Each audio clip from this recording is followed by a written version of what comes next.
Dobar dan, dobrodošli u novu epizodu podcasta Osoba s pogledom.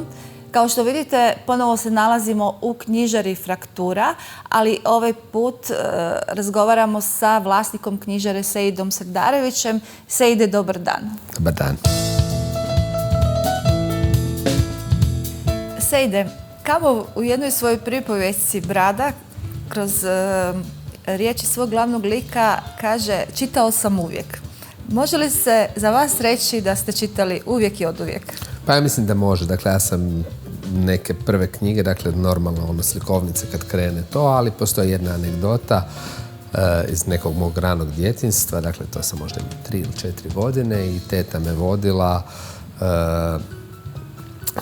mi smo stanovali u Grahorovoj i onda me teta vodila do trga i sad tamo na trgu smo išli u knjižaru i u knjižari sam ja uzeo slikovnicu Kalimero, međutim ona nije imala novac da mi je kupi. Ja sam dakle plakao cijelim putem od pješke od trga do Grahorove i onda nije bilo druge nego me išlo upisati u knjižnicu, tako da sam dobio slikovnicu i tako je počela. I tako je počelo, dakle to je, mislim, možda je počelo i prije, ali zapravo to je ta anegdota koju moja teta voli prepričavati, ali zapravo da, od uvijek sam čitao, puno sam čitao, ne znam, u srednjoj školi je to bilo 6-7 knjiga tjedno i tako.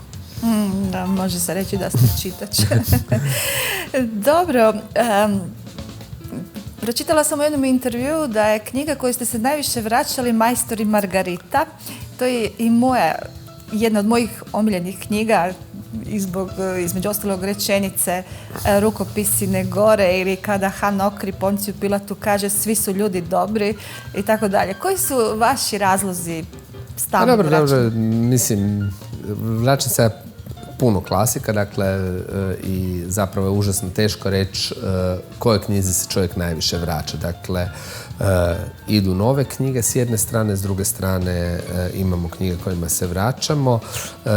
Ja se volim vratiti klasicima, sada posebno, dakle, kada dobivate ovu gomilu rukopisa koju moramo čitati, jer ipak sam ja glavni urednik i onaj koji bira zapravo manje više cijeli program naš. Potrebno je pročitati klasike tako da vidite šta je stvarno dobro i zašto je klasik klasike. Pa Majstor i Margarita je jedan od takvih klasika, to je u odličnom prijevodu je na hrvatski s jedne strane, s druge strane Majstor i Margarita je knjiga koja je i suvremena i svevremenska.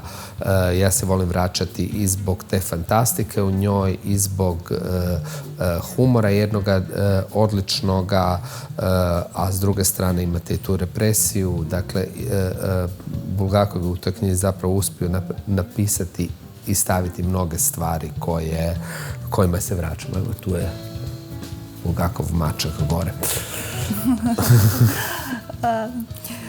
Dobro. Osim Bulgakova, koji su vas još autori baš onako bitno obilježili, za koje biste baš mogli reći nakon njih nešto mi se dogodilo? Pa dobro, mislim, to je puno tih autora, naravno. Dakle, rekao bih da je jedan od ključnih autora u toj nekoj dakle, najviše čovjek se zrijeva sa čitanjem u toj nekoj srednjoškolskoj dobi, gimnazijskoj dobi, ja bih rekao. Možda je sada to sa ovim novim generacijama se možda malo pomaknulo to vrijeme, ali u naše vrijeme je to bilo zapravo to gimnazijsko doba. Dakle, tada su ti autori koji vas odbace negdje, prebace i kada se krenete, odlučite baviti knjigama. Dakle, to je bio Kafka, Kiš, Krleža, bez ikakve dileme Marquez, Borges, dakle nekakvi ti autori, ako govorimo o ovom klasičnom, a s druge strane ja sam puno čitao uvijek i žanrovske književnosti, dakle tu je bio, u to vrijeme sam puno SF-a čitao, s obzirom da sam išao u tehničku školu, u tada obrazovni centar Nikola Tesla, dakle 10. gimnaziju zapravo, matematiku i informatiku, to je bio Frank Herbert, Asimov, Ursula Le Guin, dakle koja se već tada prevodila, to su bila ove beogradska sva izdanja, jednako tako dosta i krimića, hardboiled krimići. Dakle, jednostavno, ja sam u to vrijeme bio, mogu reći, i dan danas, gutač knjiga s jedne strane. Puno čitam, puno pamtim knjige, dakle, ali velim, zapravo mi smo odrastali u toj popularnoj kulturi, dakle gdje je taj 80-ih, dakle kada je postmodernizam ušao na velika vrata, gdje su se zapravo prebrisale te granice između onog što se zove visoka i niska književnost, što je bilo prije toga. Tako da, kažem, ovo su neki autori koji su mi bili važni u to doba, ali naravno uz njih se čitao tada i Kvorum, i časopisi, i Mladina. Dakle, jednostavno živio se jedan malo drugačiji način. Dakle, tisak je bio puno važniji, do informacija se dolazilo s jedne strane teže, ali s druge strane su one možda bile više kanalizirane nego što su danas. I možda smo ih na neki, ajmo reći, dublji način pa da, to možemo primali jer ih je bilo manje.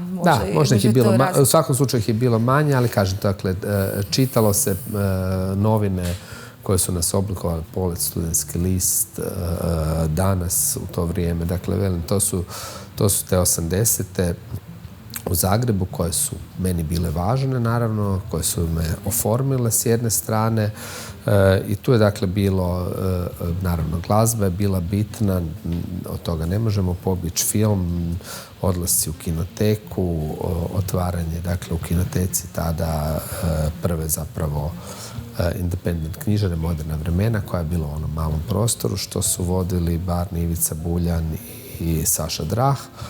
Dakle, jednostavno, tu su bile neke mogućnosti, dakle, kada ste, zapravo mogli ste upijati, a mislim da i danas je ko hoće zapravo ima te mogućnosti. I onda iz tehničke škole upisujete filozofski fakultet, komparativnu književnost i češki jezik.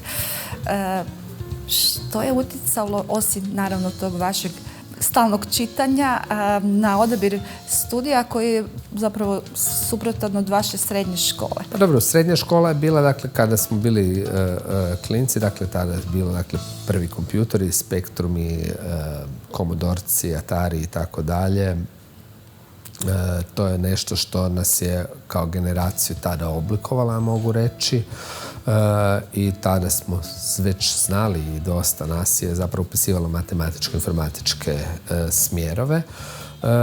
Kao odličnom učeniku, dakle, gdje me uvijek zanimala povijest, čitanja, ali i matematika, fizika i te druge stvari, onda se to činio kao logičan odabir. S obzirom da je to bila dobra škola, je bila Tesla i tada, dakle,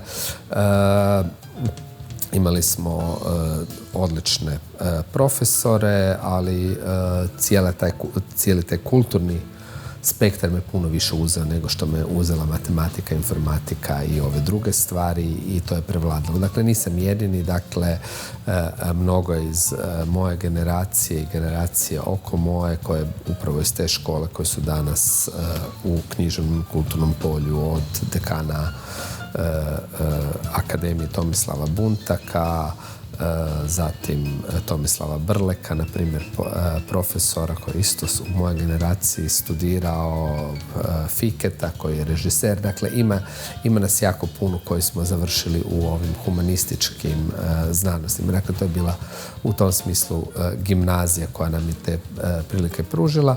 Mene je tada zanimalo, naravno, uz čitanje, jako me zanimao film i kazalište. I nekakva, dakle, želja je bila zapravo ići studirati filmsku režiju u Prag, zato je češki.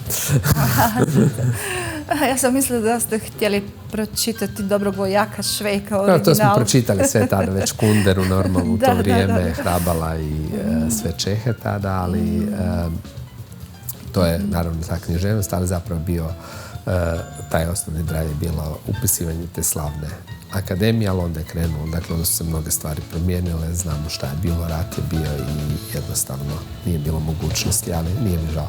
Spomenuli ste da vas je film jako privlačio, pa kad smo već kod filma, koji su to redatelji koji su na vas najviše Dobro, to je dojma ono ostavljali? i David Lynch i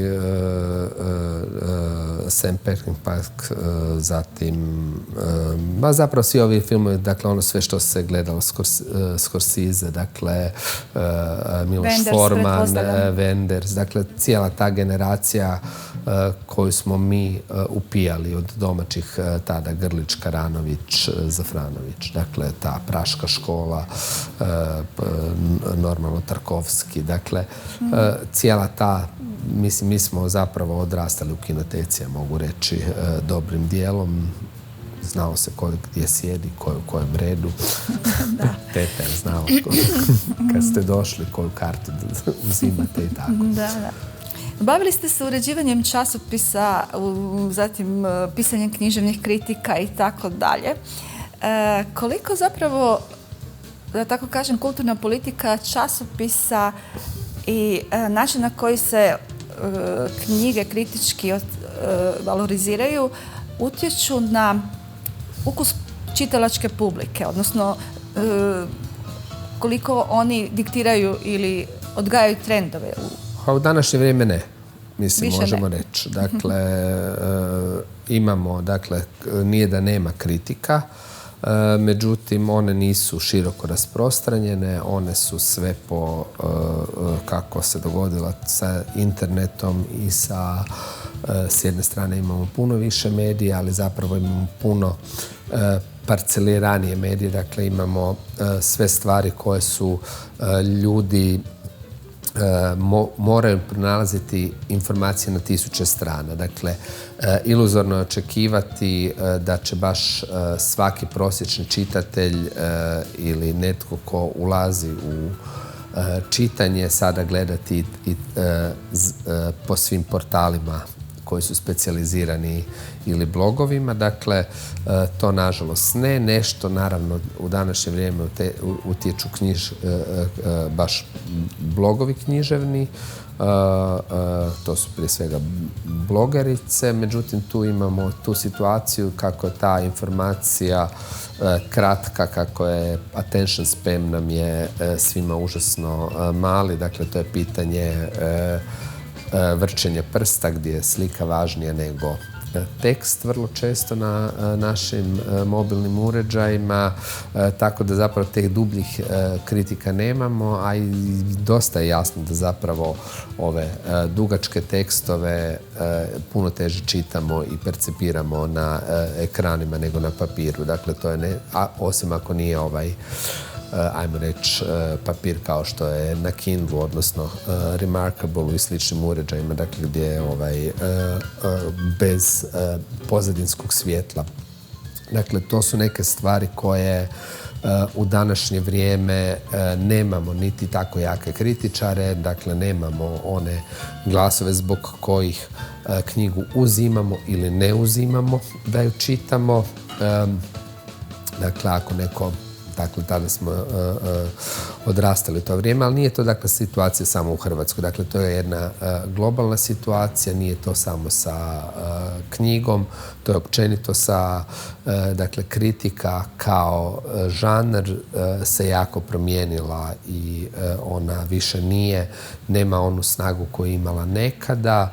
Kad sam ja krenuo pisati kritike, dakle, kritika je bila i ozbiljan žanr i moralo se pisati i zapravo vas je urednik, ja sam zanat savladavao u tadašnjem Vijencu, koji je tada kretao početkom 90-ih sa Marijom Bošnjakom, sa Brankom Matanom, dakle sa nekim ljudima koji bi sjedili, koji bi vam vraćali tekstove, kratili i tako dalje, govorili kakve gluposti pišeš. Dakle, tu nije bilo neke nježnosti, ali zapravo se puno naučilo. I onda dolazi do osnivanja, sa suprugom ste osnovali izdavačku kuću Fraktura. Mene sad zanima otkud naziv fraktura?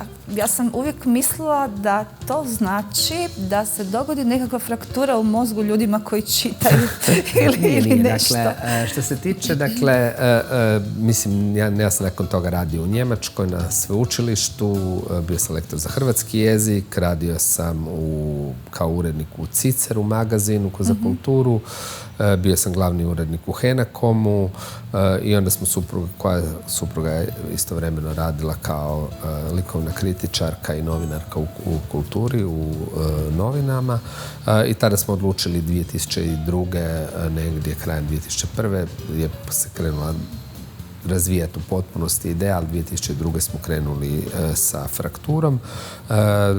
Naziv je, dakle, puno vas stvari uvjetuje kada zakonski u to vrijeme s jedne strane, dakle, morala biti hrvatska riječ ili latinska riječ, dakle, to je bilo nešto. Mi smo htjeli da bude nešto što je moćno, što je u prvom dijelu abecede, to nam je bilo dosta važno. Ja sam bio uvijek u zadnjem dijelu abecede i sa svojim prezimenom, tako da znam koje su posljedice toga, nekada dobre, nekada loše, ali ovo kada ste u firmi nekada je bolje da ste u prvom dijelu abecede.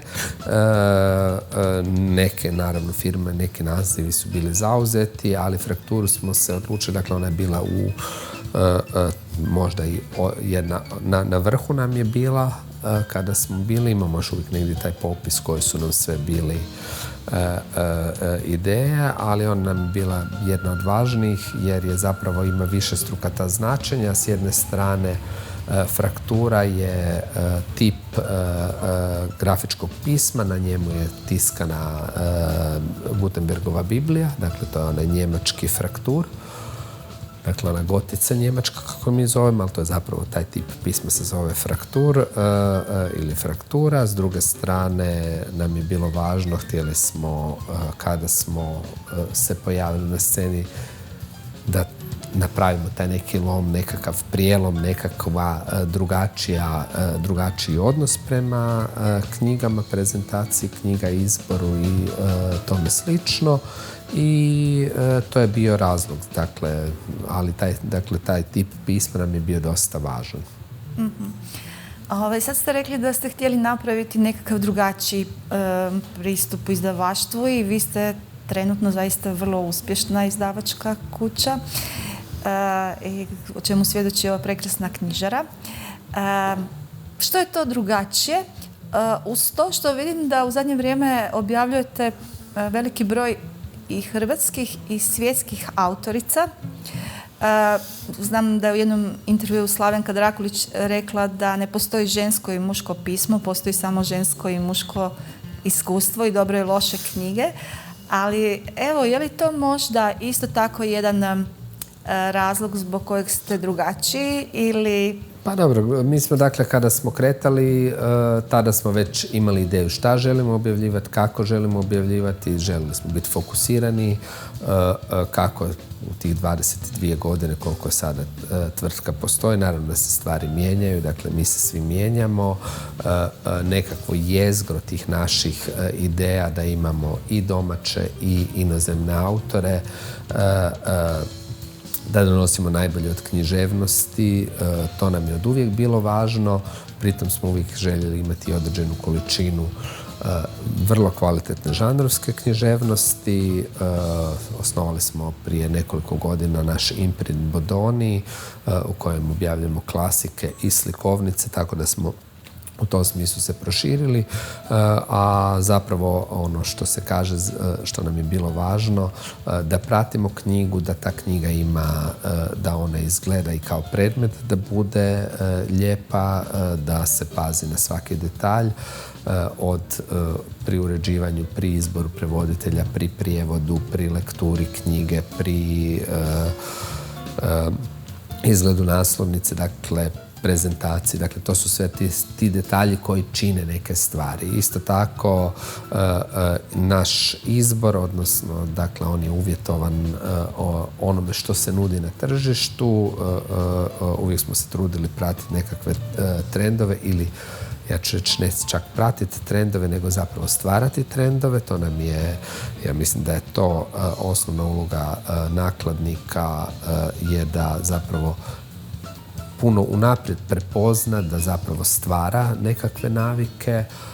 Tako da što se tiče autorica, jednostavno mi živimo sada u vrijeme napokon gdje je zapravo to žensko iskustvo, žensko pismo, gdje su žene te koje pišu, rekao bih, više, koje pišu u nekim segmentima bolje, posebno vani. Dakle, ali i kod nas jednako tako imamo, dakle, čitav dijapazon vrhunskih glasova, ne samo ženskih nego i muških. Dakle, ja isto ne dijelim književnost na žensku i mušku, nego na dobru ili lošu.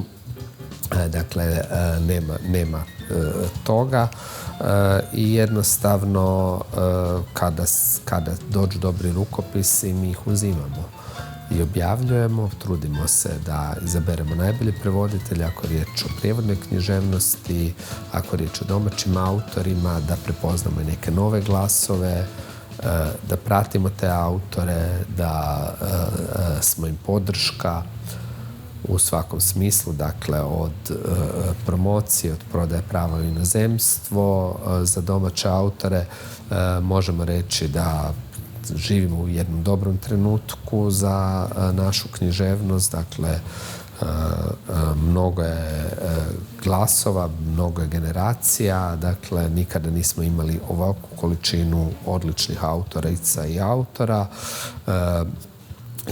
koji su prepoznati ne samo u Hrvatskoj nego i vani. Ono što nam još možda nedostaje da bi ta bila scena potpuno vibrantna je mnogo više kvalitetne žanrovske književnosti. Dakle, to je nešto čega nemamo dovoljno. Mm-hmm.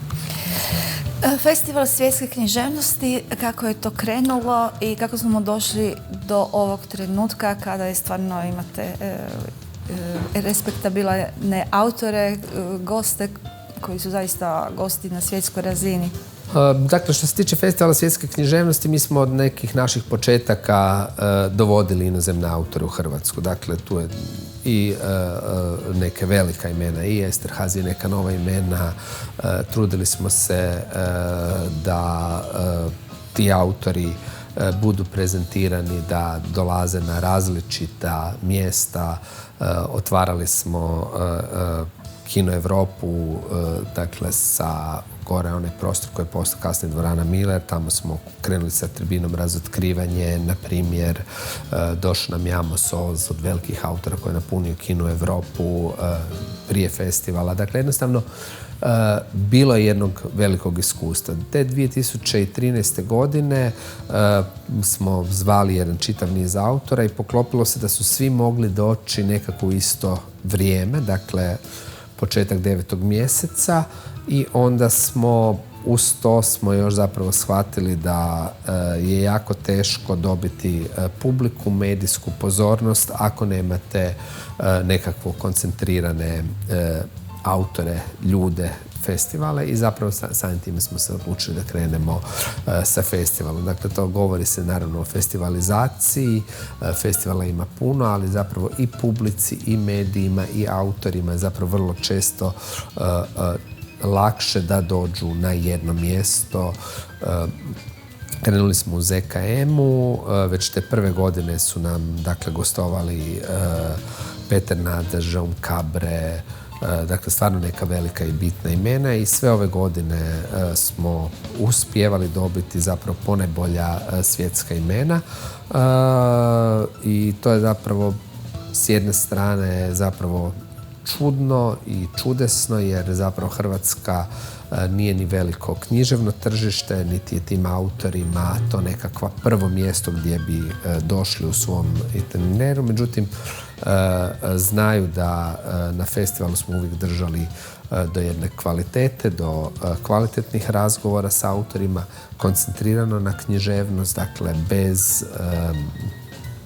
bez skakanja, i on dobar glas se čuje, tako da mogu reći da smo dosta etablirani festival, da autori vole doći, da agenti koji znaju s kojima radimo i s kojima dovodimo autore ili inozemni nakladnici imaju povjerenja u nas, imaju povjerenja da će sve biti zapravo na nekom nivou na kojem ti autori to očekuju, dakle bez nekih improvizacija neugodnih. Improvizacije uvijek ima, ali da nisu neugodne, dakle da je dobar smještaj, ali zapravo ono što je najvažnije zapravo da smo koncentrirani na knjige i književnost. Samu koncepciju festivala, to ste odmah razradili, pa dakle, ili je s vremenom odmah smo imali ovaj jedan niz, dakle ta tribina razotkrivanja je bila i prije festivala, dakle to je taj naš najvažniji događaj, dakle gdje imamo jedan na jedan razgovor s autorom, zatim smo imali taj dvostruki portret i pisac i njegov čitatelj, dakle to su nam stvari koje su bile već na prvom festivalu, dvostruki portret gdje spajamo jednog domaćeg autora i jednog inozemnog autora, pisac i njegov čitatelj, dakle to je uglavnom ili je prevoditelj ili je urednik taj koji je, dakle onaj ko zapravo najčešće prevoditelj, netko ko duboko čita. Već na drugom festivalu smo krenuli sa književnim matineama, dakle profesorica Vesna Muhaberac iz 5. gimnazije je poslije festivala imala jedno, njezine klinci su imali neku prezentaciju, njima se sviđalo što je bilo na festivalu, neki su bili.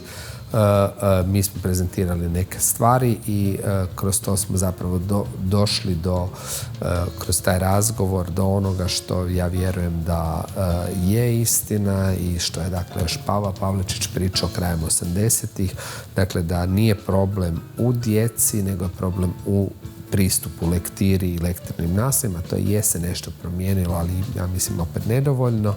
Dakle, mi vidimo na tim našim književnim matinejama da su djeca dobro pripremljena, da znaju razgovarati, da razumiju knjige, ali te knjige ih se moraju ticati. Dakle, one moraju biti nešto što ih je u današnje vrijeme, što im je suvremeno i što ih zapravo na neki način pogađa i daje mogućnost da odlično vodite razgovore.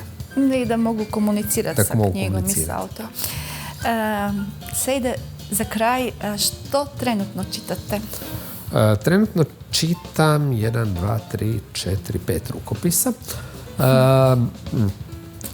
Završavam, dakle, novi roman Lucije Tunković, radim na novom romanu Monike Herceg, jednu slikovnicu, Last Star dok se zove, jedan prijevod.